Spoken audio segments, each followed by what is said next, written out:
On that half sheet of paper, names on it, a number, I want you to write number 1, and I want you to write down 2 activities that you enjoy doing.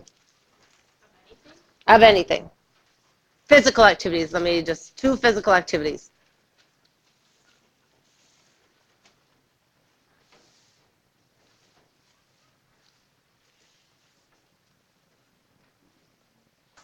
Okay, when you're done, put your pencil down and stand up.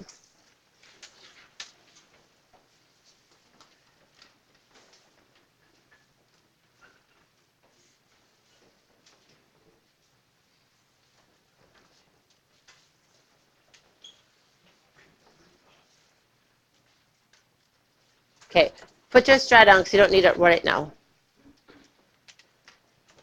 Okay, and for 1 minute, we're going to do jumping jacks. Ready? And go. Stop. Okay, stop. Nope, stand up. Grab your straw, and I want you to plug your nose and breathe through your straw. So plug your nose and breathe through your straw. Stand up.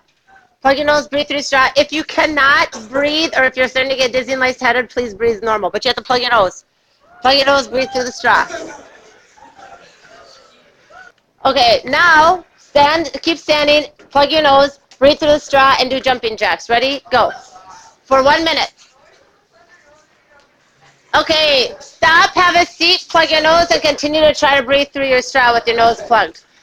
Once again, if you're feeling dizzy or lightheaded, please stop this and breathe normal. But plug your nose and try to breathe through your straw for as long as you can with your nose plugged.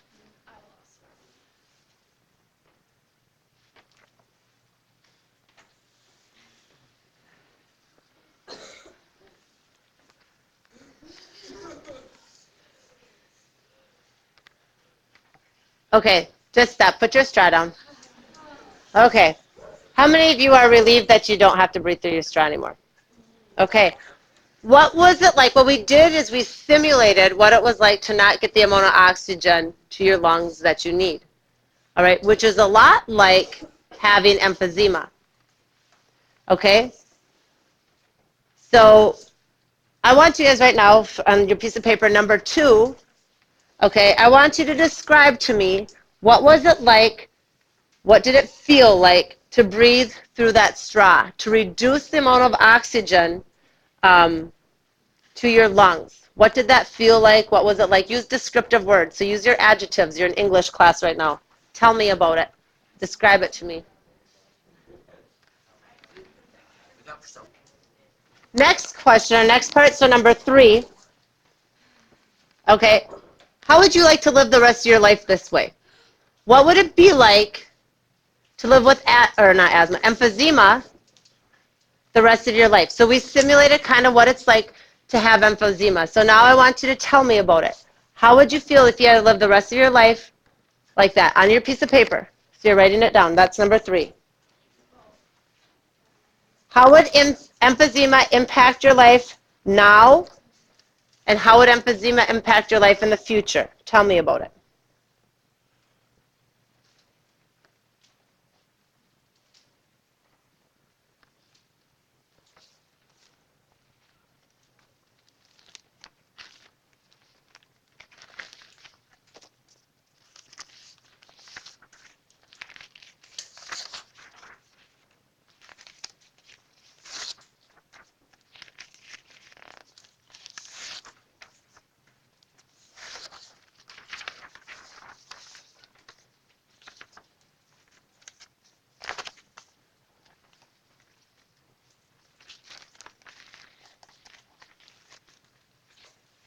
When you're done, have your name, make sure your name's on it, and then put it on my desk. In the basket, yep.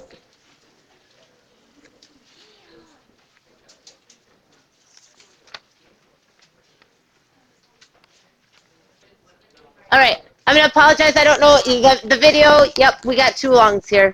And the one on the left, what do you suppose that is? Okay, a smoker's lung. And this is a healthy lung.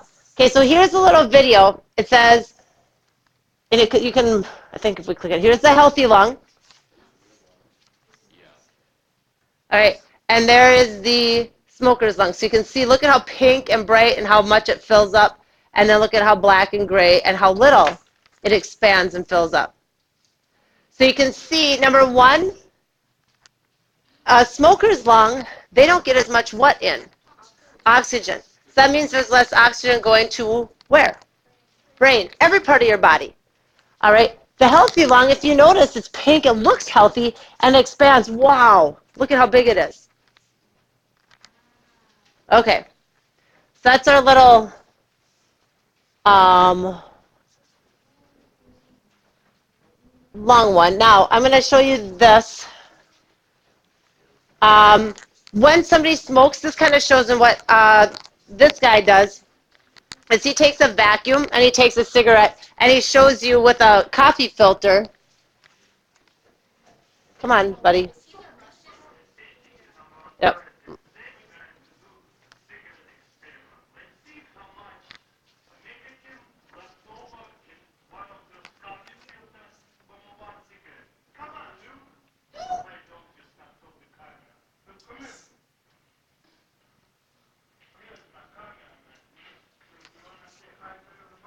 All right, we don't need him to say hi to everybody.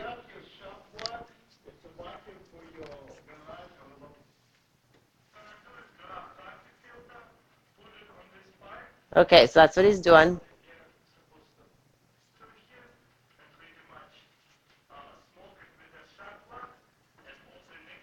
So he's going to smoke it with the shop vac, gets it ready. So it smokes pretty fast because the vacuum's always what?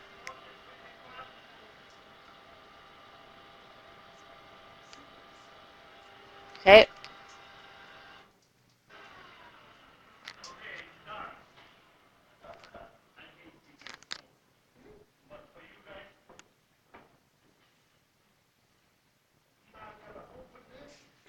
Okay.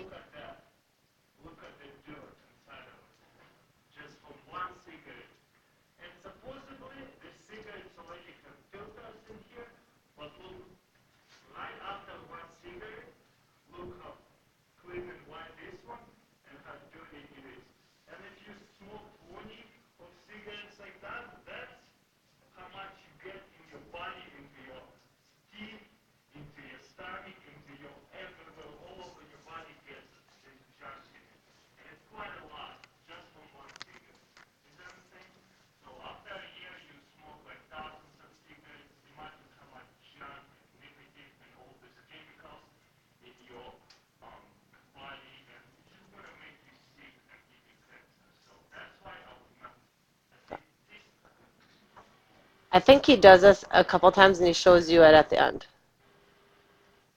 But,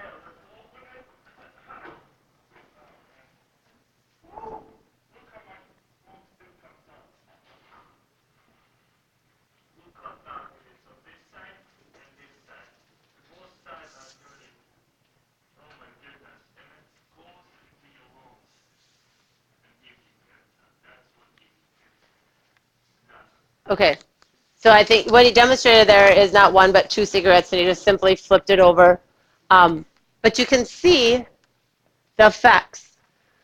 Okay. I gotta close him off. We're going to talk a little bit about lung cancer here, and I'm just going to show you a picture. Okay. This is, I'll pass this around here. All right. This is Brian. All right. And Brian was 33 years old when this picture was taken. Okay. He worked as a roofer, I believe. He worked in Florida, and he was a carpenter of some sort, and he was always harping on his mom to quit smoking, or his mom had smoked and he wanted her to quit smoking. He said, and she smoked, and he smoked, and vice versa. She wanted him to stop smoking. He said, Mom, don't worry about me because I'm young and what? Healthy. Okay? But that picture is taken with his 2-year-old son. That day he was 33. On May 10th he turned 34.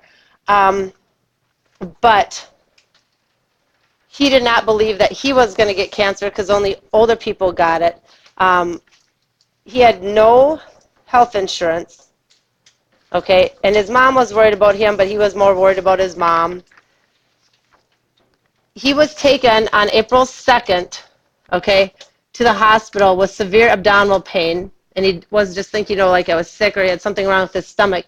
What he found out is he had what was called oat cell lung cancer that had spread to his liver. And he probably had not had it long, but as a very aggressive type of cancer. And it's an aggressive killer. All right, and it usually claims their victims within a few months.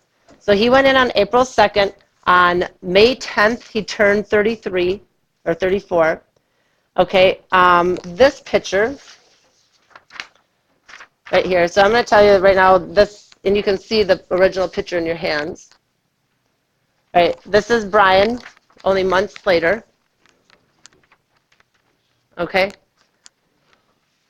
and that is what cancer did to him, and how quickly this cancer took his life.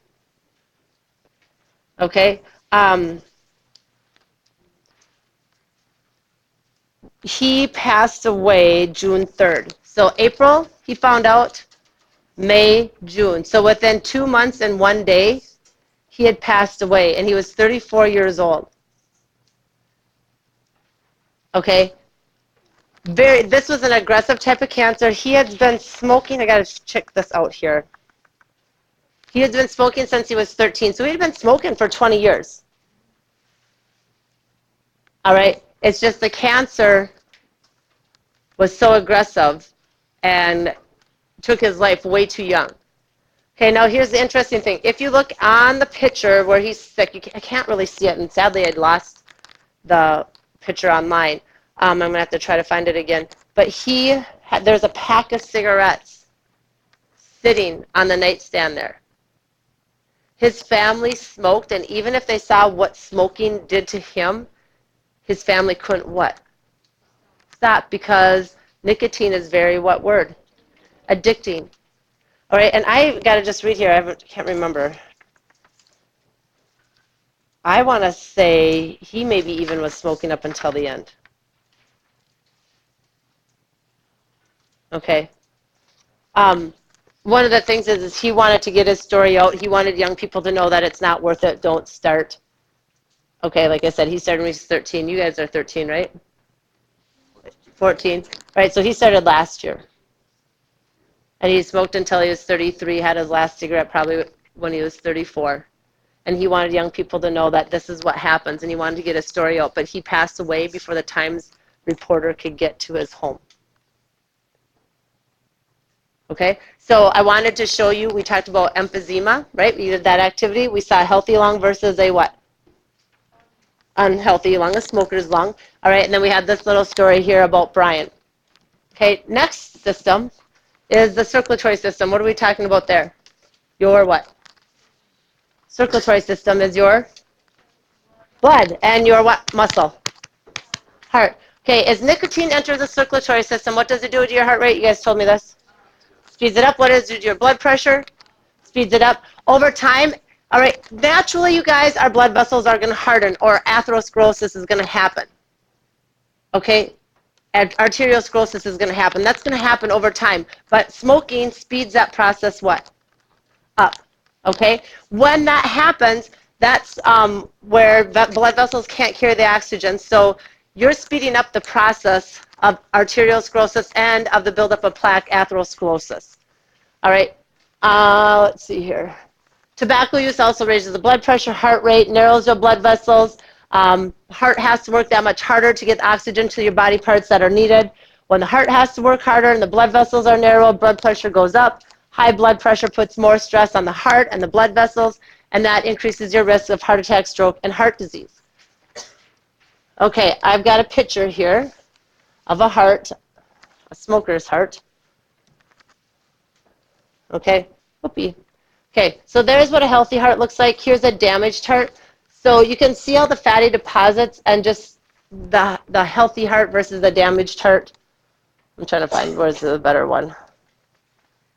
We got a lot of lungs. I think this is my best picture here. So just look at, like I said, all the fatty deposits, all the accumulation of that plaque around that heart. And smoking increases this. This is going to happen over time because it happens when you get what? Older. All right, but when you smoke, you increase this process. All right, next one was the nervous system, correct? That's your what? What organ? Your nerves and your what big organ? Your brain. Okay, we all need, I'm sorry, but the carbon monoxide cuts off the amount of oxygen. And how many of you cannot afford to lose any more oxygen to your brain than you already have? I mean, like, I'm kind of joking here, but we can't afford to lose any, can we? We need all the brain cells we can get. Nicotine, all right, when you have that in your system, there's a lack of oxygen going to your brain. Okay? What nicotine does after 8 seconds of inhaling a cigarette, so this is my cigarette, I inhale it, 8 seconds, that nicotine gets to the brain, okay? And the brain then adapts by increasing the number of nicotine receptors. And then what I need is I need more tobacco to get more what? Nicotine. So that's how I become addicted. Because my brain goes, hey, I kind of like this, and I like it, and I'm going to make more nicotine receptors, and now I have more nicotine receptors in my brain, and I've got to please them, so I've got to take in more what? More nicotine. I get more nicotine by smoking or by what? What do I put in here? Chew. Okay, smoking or chewing or having a pipe or an e-cigarette. Okay, digestive system. It can lead to mouth and stomach ulcers, which are painful sores. It can harm your teeth and your gums, causing teeth to yellow. We saw pictures of that yesterday. And they're more likely to get cavities and gum disease. You guys don't need to see the teeth pictures again, do you? Okay, excretory system. Okay, bladder cancer. More likely to have bladder cancer than non-smokers because the chemicals in tobacco smoke are absorbed into the lung and then they get into the blood. And what flushes out our blood? What organ? Kidneys and your liver. Okay, and then those go into your bladder. So over time, those chemicals that go through the liver and then go through the kidneys and then go through the bladder, they're going to cause damage. And that's where you get that increased risk of cancer. Smoking tobacco is a factor in the development of colorectal cancer, which is cancer of your colon and your rectum. All right, and, well, I just said that. So there you go. Short-term effects. So those are things what we just went through. And now those are things that take a long what? Time. If you smoked one cigarette today, you are probably not going to wake up tomorrow morning with emphysema. All right? But if you smoke cigarettes over a period of time, you could. Now, somebody always tells me, there's always a story, how many of you have heard this, of somebody who has smoked cigarettes since they've been 16 and they're 90 years old and they're very, very healthy? How many of you have heard that story? Or a story similar to that? Know somebody who smoked and they're very, very healthy, never had any problems. For every one of those stories that you hear, you also hear stories, probably 4 or 5 stories of somebody who smoked who has what? Cancer or some type of health problem. All right? But the problem is, like, here's the thing. I may be like, right now, if you smoke or if you chew, if you've done that stuff, you're not thinking that you're going to use it until you're 45 or 50 or 65. Because you're going to what? You're going to quit. But why can't we quit? Because it's addicting. All right? There's also some people who have tried it and have not become addicted to it.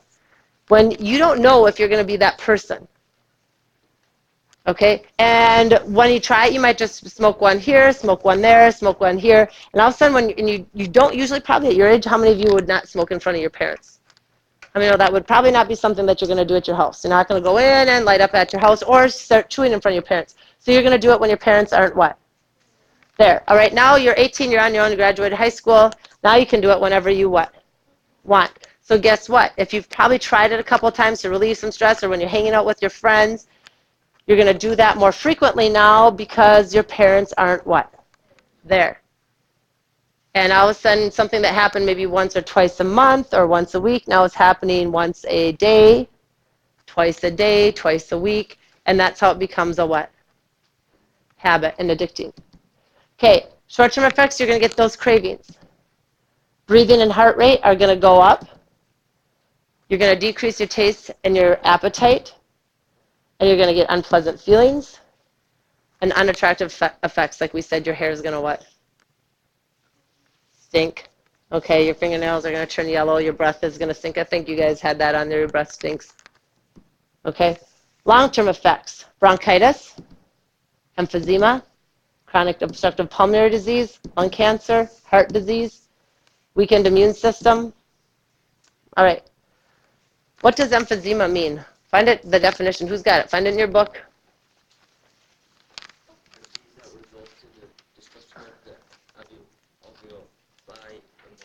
All right, Ryan, I'll give you one because you got your hand up first. Jaden he was ready to rock. All right. Describe the ways in which smoking harms the body, the systems in the body. So think about what we just talked about. Abe, what's one?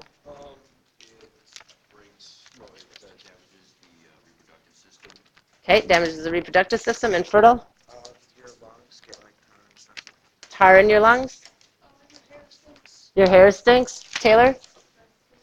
Your breath stinks. Okay, let's think about these body systems that are up here. What does it do to those? Okay, Braden. Are you just kind of itching your eyeball? Brain damage, not enough what going to our brain? Okay, Kel. Fatty deposits on the heart. Kylie. Emphysema. All right, Melissa. Yellow teeth and affect your eyes. Okay, bloodshot eyes. All right. Excretory system. What system? What did we say in here? What can greater risk for cancer in what organ? Kidneys and was that other thing that bladder? Yep, kidneys and bladder. Okay. All right. What is the leading cause of death among people who smoke? Ooh, you guys might have to dig for this. Leading cause of death among people who smoke. I gotta find the answer. Kelly, you think you got it? Heart disease? Nope. Oh, Braden. Lung cancer. Okay.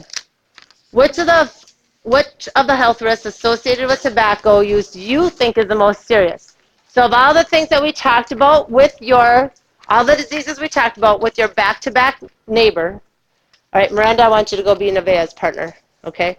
And you three can be partners today. So with your back-to-back, all right, I want you to share what you think is the most serious.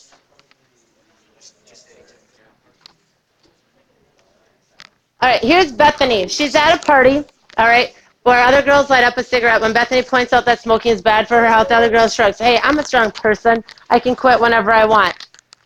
How might Bethany reply? What would be your response, Bo? Nicotine is very addicting. You might not be able to quit. Yep. Melissa? Ugh. It might not be your choice because what is going to rule you? The nicotine, the drug. Okay? Abe?